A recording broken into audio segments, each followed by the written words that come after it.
Dans la nuit tragique du 6 octobre 1996, des rebelles ont attaqué notre hôpital à Lemera, en République démocratique du Congo.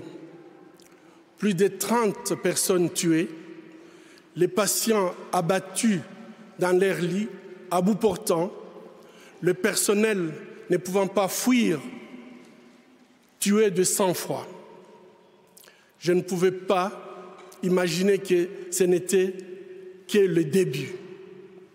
Obligés de quitter Lemera, en 1999, nous avons créé l'hôpital de Panzi à Bukavu, où je travaille aujourd'hui comme gynécologue obstétricien.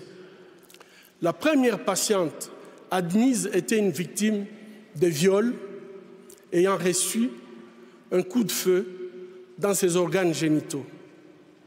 La violence macabre ne connaissait aucune limite. Cette violence, malheureusement, ne s'est jamais arrêtée. Un jour comme les autres, l'hôpital a reçu un appel. Au bout du fil, un collègue en larmes implorait « S'il vous plaît, envoyez-nous rapidement une ambulance. S'il vous plaît, dépêchez-vous. » Ainsi, nous avons envoyé une ambulance, comme nous le faisons habituellement. 2 heures plus tard, l'ambulance est revenue. À l'intérieur, une petite fille de juste 18 mois. Elle saignait abondamment et a été immédiatement amenée en salle d'opération. Quand je suis arrivé, les infirmières, toutes en larmes, la vessie du nourrisson, son appareil génital, son rectum étaient gravement endommagés par la pénétration d'un adulte. Nous prions en silence. Mon Dieu, dites-nous que ce que nous voyons n'est pas vrai. Dites-nous que c'est un mauvais rêve. Dites-nous qu'au réveil, tout ira bien. Mais ce n'était pas un mauvais rêve. C'était la réalité. C'est devenu notre nouvelle réalité en République démocratique du Congo.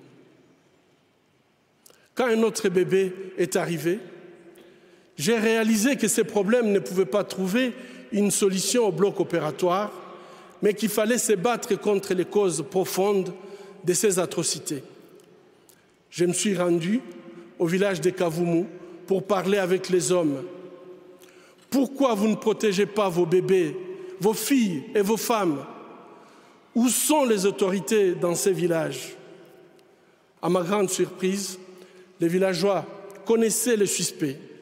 Tout le monde avait peur de lui, car il était membre du Parlement provincial et jouissait d'un pouvoir absolu sur la population. Depuis plusieurs mois, sa milice terrorisait le village entier. Il avait instillé la peur en tuant un défenseur des droits humains qui avait eu le courage de dénoncer les faits. Les députés s'en est tiré sans conséquence.